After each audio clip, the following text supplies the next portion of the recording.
there is a presumption by folks who don't really think about it or consider it that what we do in writing an article or making a film is an additive thing. And it is, of course, but it's really subtractive. We live in New Hampshire, we make maple syrup here, and it takes 40 gallons of sap to make 1 gallon of maple syrup. And that's very much like our process of 40 to 50 to 60 to 75 to 1 shooting ratio. So it's distillation, it's subtraction, it's what doesn't fit. At the same time, you are also not trying to simplify it to the place where it no longer resonates with the complexities that the thing has. Filmmakers are notorious for saying, well, that's a good scene, let's not touch it. It's working, that scene's working. And I've got a neon sign in my editing room that says, it's complicated.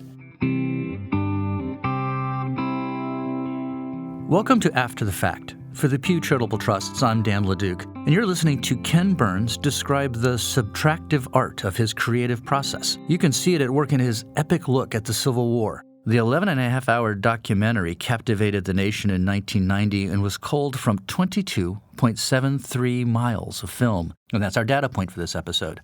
Ken Burns has been called America's Storyteller, a title earned over more than 4 decades and 33 films, including his most recent one on country music.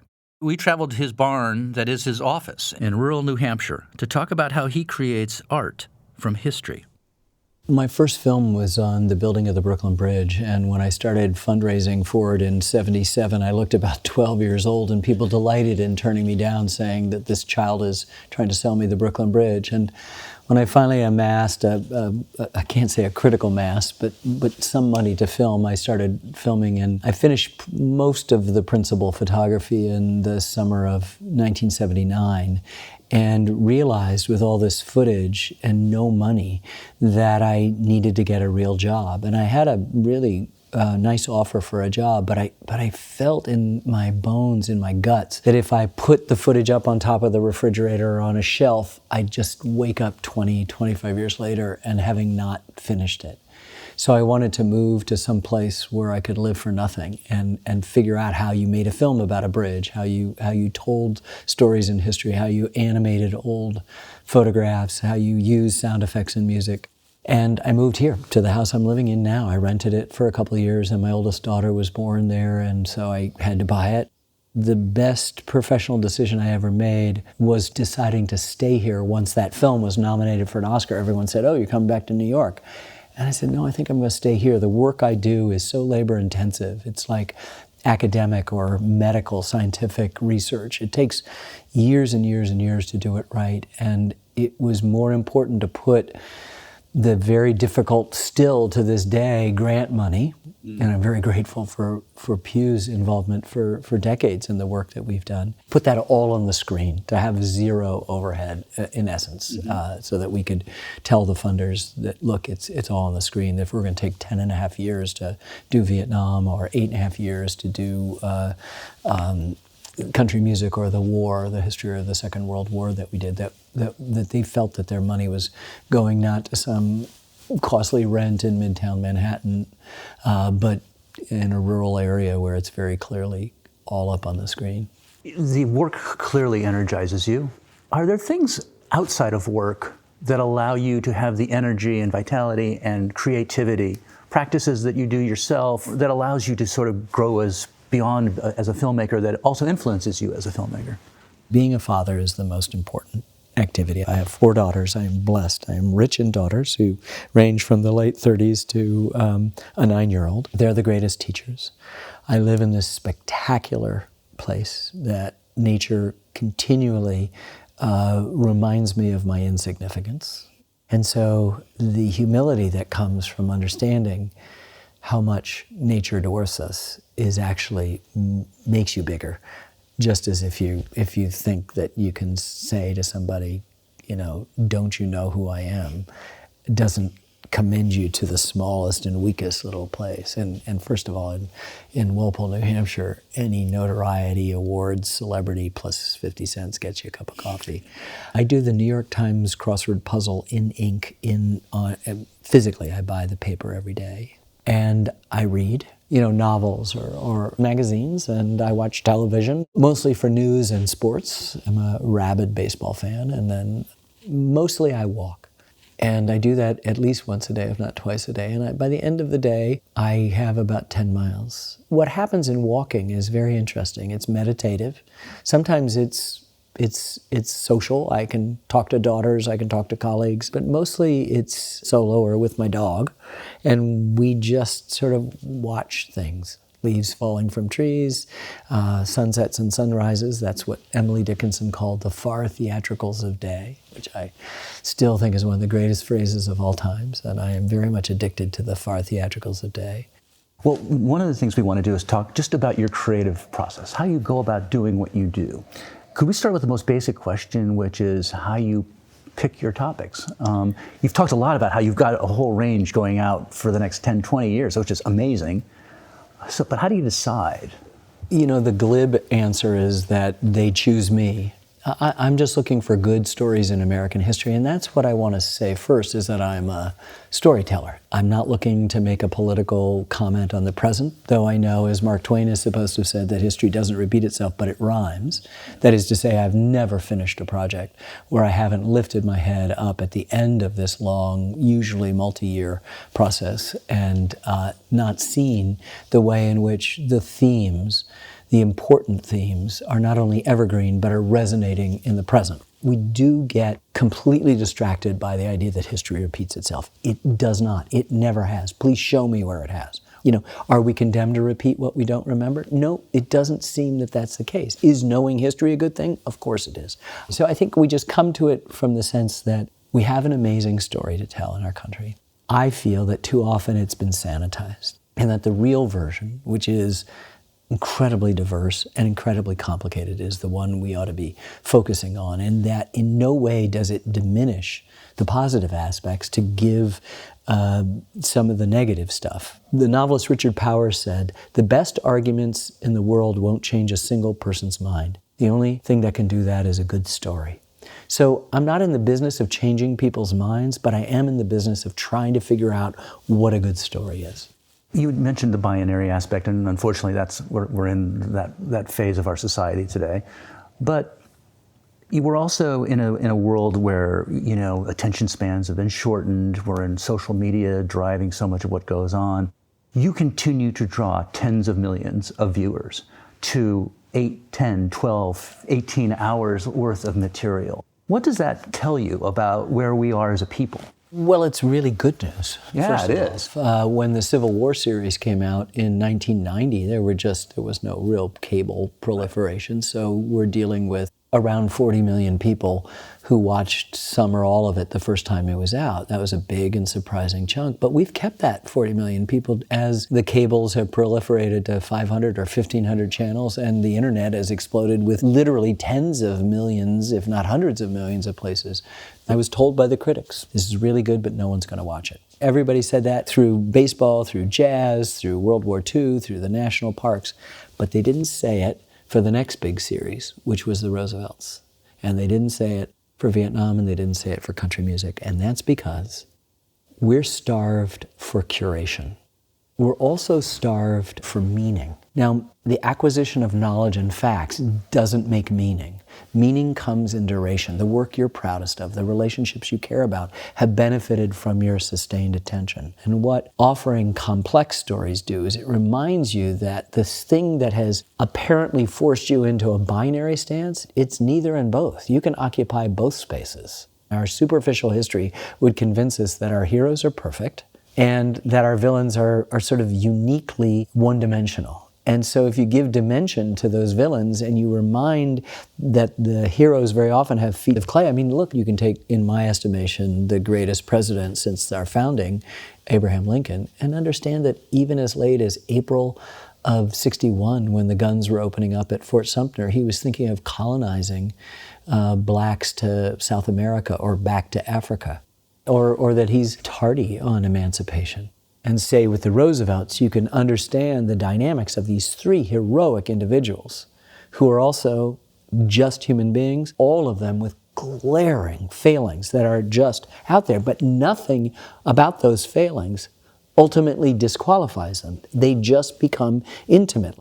Could you pull back the curtain a little bit and tell us literally about the process of gathering the information and making these decisions. You don't create a script and then shoot it and be done. Yours is a continual process as you've described it. My business usually proceeds with a set research period, which is followed by a set writing period, which produces a script which animates not only the shooting, but the editing. Boom, done. We never stop researching. We never stop writing. And we are out doing interviews before we've done all the research or before we've done all the writing so that we can be informed. We're collecting images that we're drawn to visually, not because they fit sentence 3 of paragraph 2 on page 4 of episode 6. And that's the way a lot of people do it, and it's understandable. And we have checklists, but it's a much more complicated and much more fluid dynamic. We're recording our music before we begin editing so that the music can influence the pace and rhythm. I mean, why do you add music at the end? Which music is one of the most powerful art forms there is. As Wynton Marsalis says, it's the art of the invisible. It works on you so much faster than anything else. Why would you wait to add it like icing to a cake when you can bake it in to the equation and it has the same functional value as the old photographs, the footage, the commentary of talking heads, the words, the first person voices, the third person narration, the sound effects. Put it in there where it has a chance to do what music is supposed to do. And that's why the soundtracks of our film improbably, go gold like the Civil War soundtrack. Documentary soundtracks don't do that. Went platinum like the jazz. You can understand that, and I assume that will happen in country as well. I mean, if you're always corrigible, that is to say you can change something, you can lock the picture and then say, wait a second, I learned it's this. It's not like, oh, don't touch that scene, it works too well. It's like, let's make it better than it can possibly be. And I would suggest that all of these things and many, many other aspects are why the films are so successful. There's not anything necessarily special about me. It's just the willingness to trust to this different kind of process. Is there advice you would give to anyone? Would be they an aspiring filmmaker or a writer or a painter or anything else? Is there something you would tell someone who wishes to create something? Well, yeah, but it will sound so platitudinous that I feel like I should just warn everybody in advance, because I think the first is Socratic. I think you have to know who you are. I mean, that's an ongoing project. This is what we're here for, is to figure that out. But to ask that question, I mean, I'm in a medium that is hugely popular, but it's really, really hard and not glamorous the way the people who are initially drawn to it believe it is. And so there's no crime in saying, I thought that I had something to say, but I don't. I mean, it is just as honorable to raise a child or tend a garden or be a carpenter as it is to be a filmmaker. If you find what you're supposed to do, Emerson said in Self-Reliance, to do only what inly, I-N-L-Y, what inly rejoices. So just make sure that this is what you want to do. Don't get stuck. And then the other thing, I think, is to persevere. I don't think I'm the smartest or the most talented person, but I just knew that I stuck with it. And particularly in my area, nothing is handed to you. There is not enough money for the good ideas and good filmmakers to go around. And that tends to make people competitive. It doesn't have to be. And one of the great blessings of being in New Hampshire is I don't have to compete. I've ended the competition. It's just a competition with myself. Don't fall into formula, and don't get too big for your britches. Our last episode of Country Music was don't get above your raisin. And that means don't forget where you came from. Don't get too big for your britches. So I've tried not to get above my raisin and to just compete with myself on trying to be excellent and not with anyone else. But it also tells you that you need to persevere and that life is about perseverance. I used to keep on my desk 2 3-ring binders, big, thick guys, 4 or 5 inches wide, with all the rejections from one film, my first film, Brooklyn Bridge. Dear Mr. Burns, thank you so much for your kind letter. Unfortunately, ... And I just had literally hundreds of pages of those rejections, but I kept at it. And, eventually 10 or 12 or however many funders in the end of $1,000 here, $2,500 here, $10,000 here, added up to enough to finish the film. You've gone from, the Brooklyn Bridge, one project, all about it. You now have multiple projects going at one time. How does the actual gathering of information happen? Where do you go to find the amazing photographs or the amazing letters? It's still a model that feels to me very similar to the way it was in Brooklyn Bridge. You just check the photo credit in the book and start at that archive and go to this archive and end up at, dozens and dozens of places. And same with the footage that you find. We're continuing that. I'm not doing it all. It's delegation. I'm more the coach. I used to play every position on the team. Now I can coach and send in the play, and I work with really talented people, writers and editors and people who go and find this. But it's not a big team. It's an intimate, handmade team, but we still try to keep that same spirit of exploration. And it's up against a huge testing that takes place not just once, but dozens of times over many years. Brooklyn Bridge, I edited in a cabin right out here, and it took forever, it seemed to me, for a 1-hour film because we were sort of inventing a wheel. I want to go a little more granular again with the next question, which is when you're finding the characters that you want to interview. You often avoid the obvious ones. In Vietnam, you avoided the political figures, the Kissingers of the time, to find the real people who lived history. But when you interview someone like that, I'm curious, what's it like? Does it take time to warm them up in front of the camera?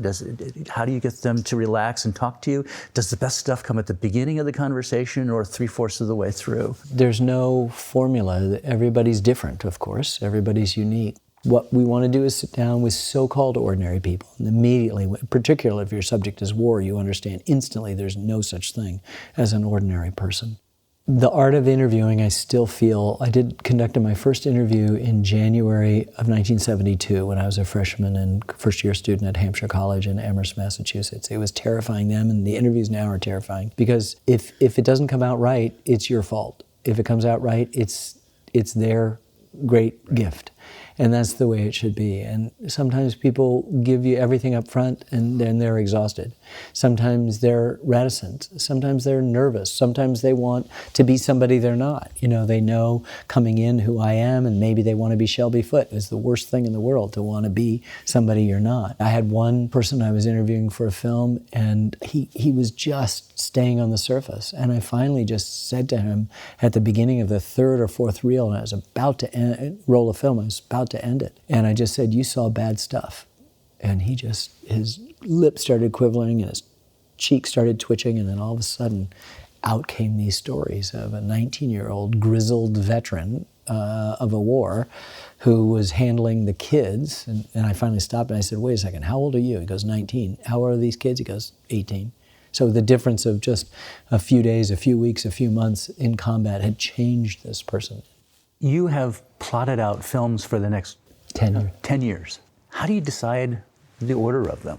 Well, they sometimes change. You want to make sure that you're not so certain that you can't change. Country music, for example, was not going to be country music. It was another subject that we hadn't really even begun. We were sort of early in thinking stages. And when country music came, I just went to Dayton Duncan, who was going to be the partner on that project, and just said, "Don't want to get rid of this, but what about country?" And that other one we haven't talked about in literally in years and years and years. It wasn't abandoning something, it was just early ideation. So we plot stuff out.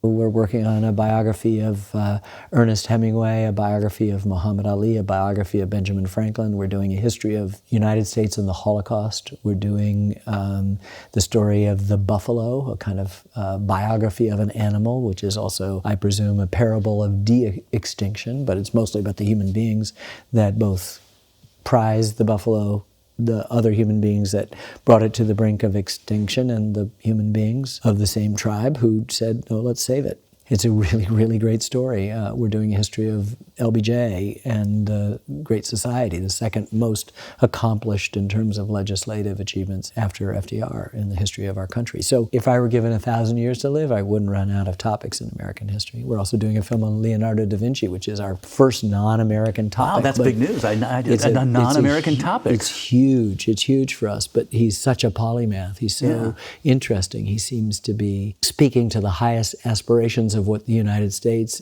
So you will relate him? Well, I don't think we'll relate him directly, but I can't help but think that the life of Leonardo doesn't inspire a kind of desire to be more than just the thing that you're supposed to be doing. Your historical advisors provide materials? They often do, and that's extremely helpful. As I understand it, the very famous Sullivan Ballou letter came from one of the advisors during the Civil War.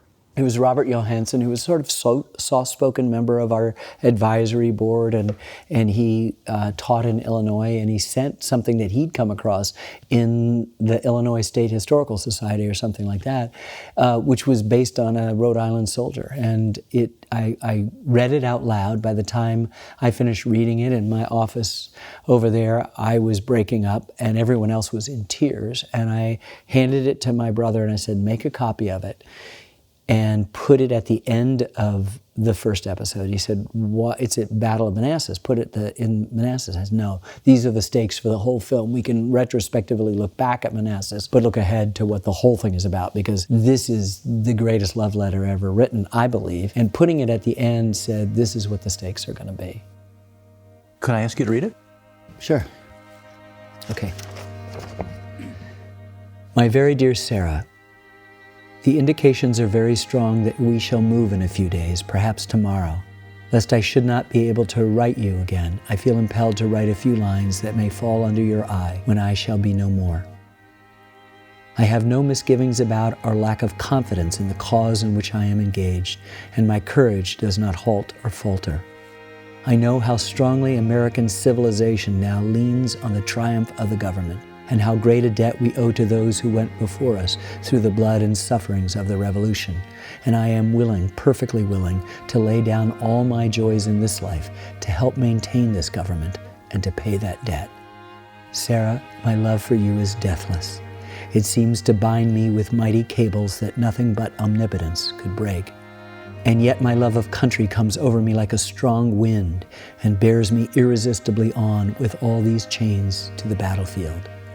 The memories of the blissful moments I have spent with you come creeping over me, and I feel most gratified to God and to you that I have enjoyed them for so long, and how hard it is for me to give them up and burn to ashes the hopes of future years when, God willing, we might still have lived and loved together and seen our sons grown up to honorable manhood around us.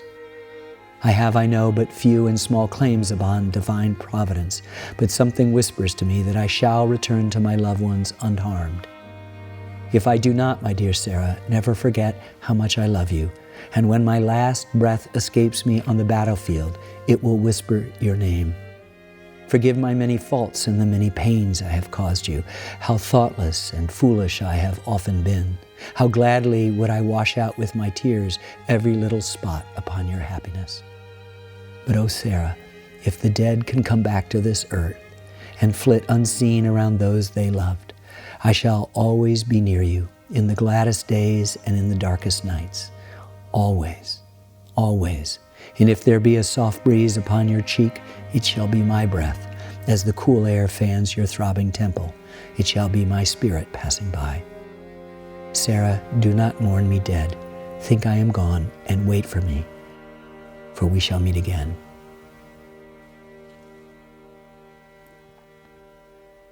Sullivan Ballou was killed a week later at the first Battle of Bull Run. Never fails. I carried that around in my pocket. That copy, one of them I put up on the wall, on the side of a piece of furniture in my office. The other I put in my wallet, and I would bring it out and read it for the next 20 years until it just completely dissolved. And I've got it, but it's all in a million different pieces. I can remember hearing it for the first time in my living room in suburban Philadelphia, and my wife and I weeping next to each other on the couch. You created that communal experience for millions of Americans that night. It's a huge group of people that made that happen. It is particularly the genius of Sullivan Ballou's great writing. It is Paul Roebling, who read it, an actor. It is the music of Jay Unger, Ashokan Farewell, underneath it. It is the choice of editing that the editors and I chose to put in to illustrate in that small moment. It's my deciding that we should call this scene Honorable Manhood. And then it served as the coda, the location of it. So it's a whole bunch of things coming together. You have said that in your work you wake the dead, and maybe there's no better example than that letter in some ways. Well, I think that Sullivan Ballou is talking about something that's way above my pay grade. My late father-in-law told me that I had an early death of my mother, and I seemed to be not able to be present at the anniversary of her death. And he said, "I bet you blew out the candles on your birthday cake the same way." And I go, "Yeah, how'd you know?" And he said, "It's the magical thinking of an 11-year-old. And look what you do for a living. You wake the dead. You make Abraham Lincoln and Jackie Robinson come alive. Who do you think you're really trying to wake up?" And so it's sort of stuck in that what we've tried to do is take old photographs and animate them, not through traditional animation, but just by the way we re-photograph, re-film them, and bring them alive. We add a complex sound effects track to that listens to them. We add first-person voices complementing, we hope, third-person narration, and we add music and the commentary of other people and footage, and all of that together gives a sense that history is not was, but is, which is what Faulkner always talked about. Ken Burns, thank you so much. My pleasure. Our deepest thanks to Ken Burns and his team for their generous time with us during our visit to New Hampshire. This marks our second conversation in our occasional series with artists discussing their creative process. You can find our talk with Pulitzer Prize-winning composer Jennifer Higdon on our website, pewtrusts.org/afterthefact.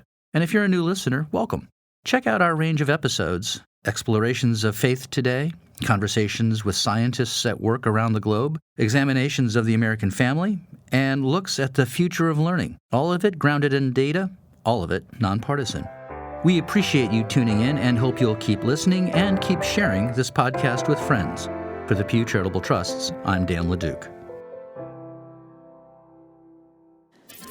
After the Fact is produced by the Pew Charitable Trusts.